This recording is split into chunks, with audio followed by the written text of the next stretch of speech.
Welcome back, everyone. Today I have a great deck profile for you. This is the Dorbickmon Rush deck. I love this deck. I really urge you guys to give it a try. It is really strong, really good. But before we get started, I wanted to feature these SpyX family sleeves imported in recently. I will put a link down to my website below where you can get them. Chara sleeves are 65 counts and they are standard size, so they fit for your Digimon, One Piece, Magic Pokemon. The oversleeves are still delayed, so they should be arriving in the next 2 to 3 weeks. I will have to let you guys know when they actually can't come in. So let's get right into it. So this is the blue version. There's 3 ways to really build this deck. There is a red deck, a blue deck, and then the red-blue deck, right? The blue deck I have here is modified because we don't have all the cards that Asia has. So Asia has more draw power in theirs. They have stuff like the security rookies that essentially the blue one is Blucomon security effect, add himself to hand and then draw 2. Dorbickmon decks all really need strong draw power. The blue version focuses on, adding any dragons, quick little draws, and then the red deck plays like Digimons and the Guilmon. So essentially, you swing with the promo Guilmon, you essentially draw 2.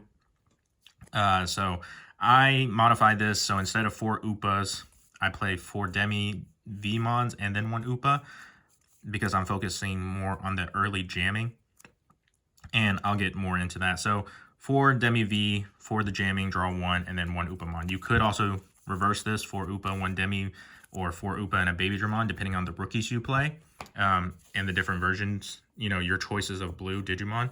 Mine, I chose to go with the Vmon packages. All right, so let's get right into it. So your main card for Dorbickmons. Dorbickmon is amazing. It has Rush. You essentially put 5 cards underneath the Dragon, Saurus, or Ceratopian, something like that.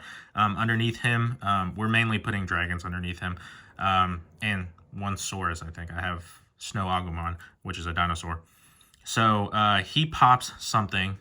Basically, you put all 5, he pops a 13, which is basically a regular mega, right? Not your level 7s, but your level 6s.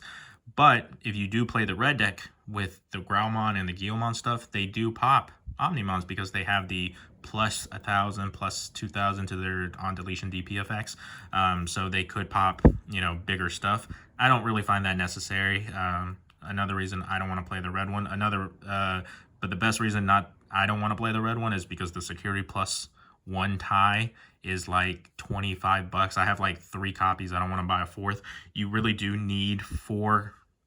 Really do need to max out your memory tamer that sets yourself to 3, so you can always guarantee you play a Dorbickmon on a turn. All right, so this deck instead focuses on putting the stuff underneath him and then playing him out, right? So obviously we want the best on play effects. So we have Volcanic Dramon. Delete all of your opponent's Digimon with the lowest DP. If no Digimon is deleted by this effect, your opponent can't play Digimon with 5,000 DP or less until the end of the turn. Really good card. Essentially, if they don't have a Digimon, it's essentially the most important part of the Crimson Blaze effect, which is what they can't play Digimon, right? Except it's better because they just can't play, not by effects. Like, they just can't play it in general.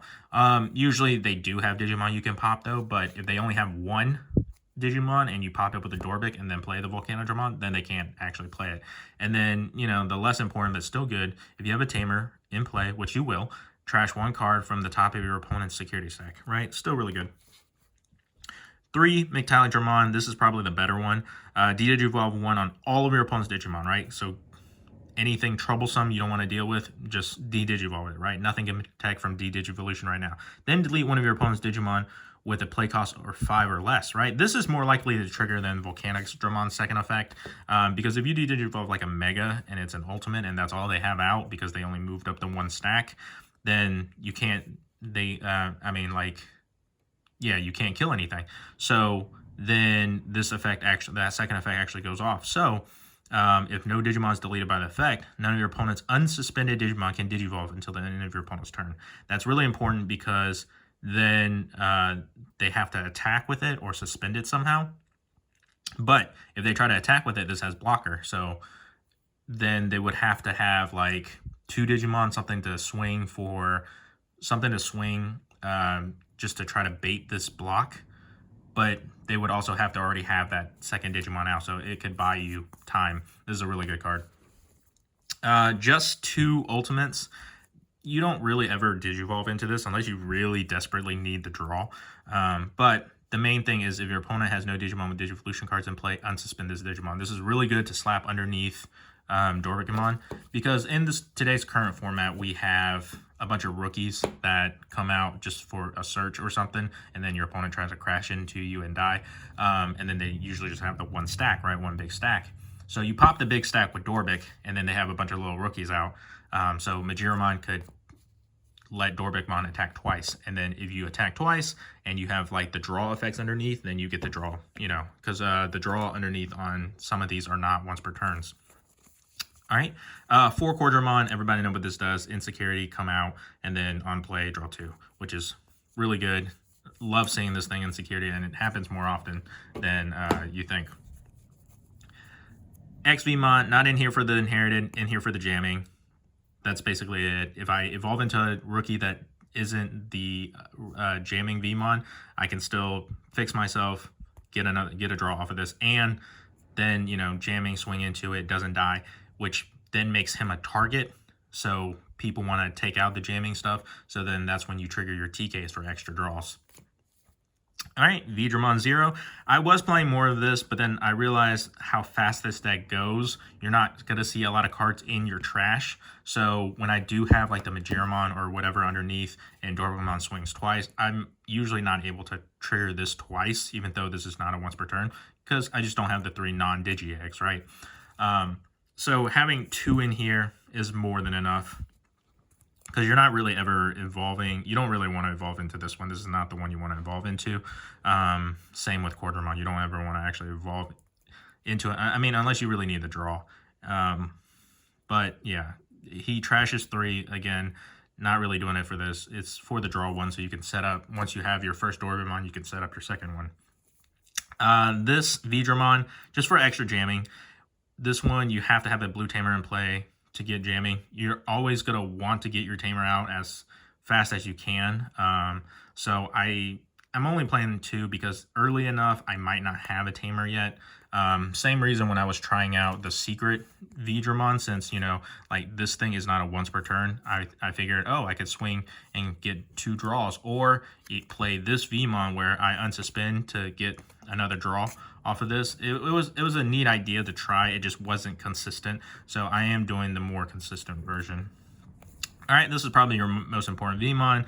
Not for the first effect. You ignore that. We're not even going to use that. We don't play Old Force. If you have 7 or fewer cards in your hand, trigger draw 1, right? So not once per turn. If you did get Dorbickmon, unsuspend, draw twice, you know, or just get the 1 draw just to go ahead and have your card set up for another Dorbickmon. Another important Vmon is obviously the jamming Vmon for the draw and make himself a target. He's 2K, so any other rookies that they have out will want to crash into this or take it out as well. For, you know, you need it as a target as well. So he provides extra draws when he is targeted.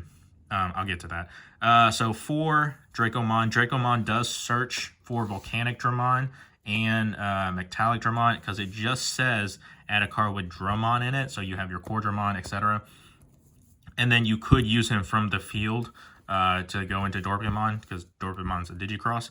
And then at the same time, you could just play it early enough to get extra cards in hand, and then, you know, just swing to die. Just quick rush. Again, just what makes this deck so good is just the rush feature of it.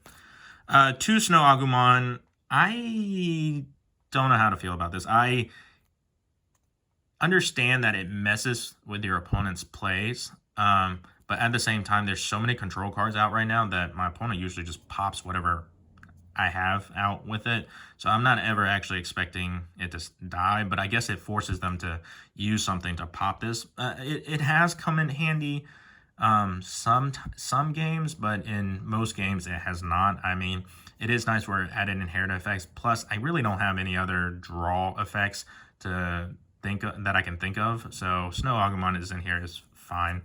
My favorite tamer, Soren Joe. Unfortunately, I can't play too many of these, but playing at 2, you know, plus the memory, and then you know, if they did have multiple cards with stacks out, then you can swing and then trash them before.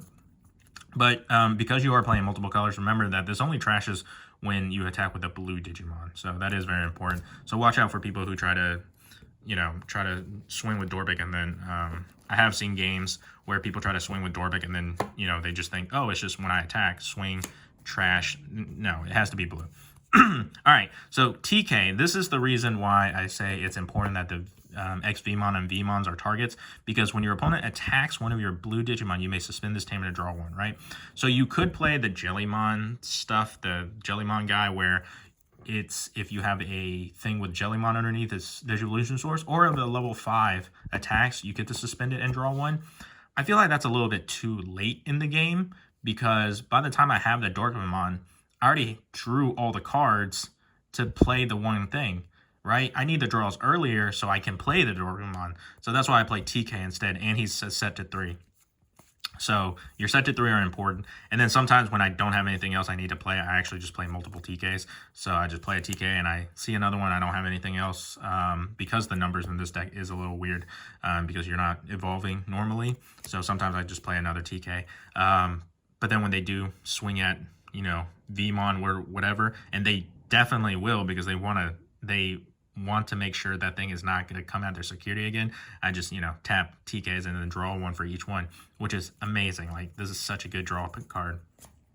And it's cheaper than Tie. If you wanted to play the red version where you put a bunch of cards underneath and Dorbickmon essentially swings once and kills your opponent, and then you have like a rookie or something to finish it off, by all means do it. I just didn't want to pay for any more ties than... All right, so we get to our options. So Ice Wall, everybody, you know, it's a blue deck. It's going to have one Ice Wall. Supreme Cannon. Nobody's playing this right now, and I actually love this card right now. So this is absolutely devastating against Hydramon. Okay, even their champions are 3K. You're going to bounce all of their champions. But for us, mainly, we want to bounce all the stuff that, you know, prevents... reducing play costs. So all of the Solarmon, stuff like that, Chikurimon, whatever, they are all under 3K. Essentially bounce all your opponent's control cards back, and then, you know, even though we're not at the 5, bounce all your opponent's security control cards back, and then start your plays.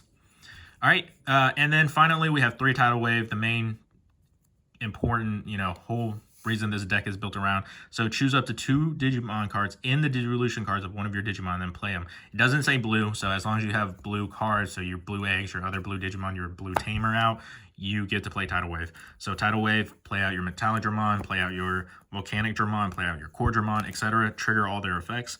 It is absolutely devastating. Like, you're usually going to start your turn with 3 because of your tamer. Not always going to have a Sword and Joe, but you're going to have 3, right? So you play your Dorbickmon for 3, pop something, rush on your rush attack if you dare to. I did have a lot of games where I crashed into something where it took out my Dorbickmon, so I have been a little bit more careful since those games. So I would, depending on the deck I play, or if they have like a suspended Digimon, I would use my Dorbickmon to crash into that instead. And then, you know, just to try to guarantee its survival. And then Tidal Wave, then, you know, have 3 Megas out to control the board, which is mainly what this deck is.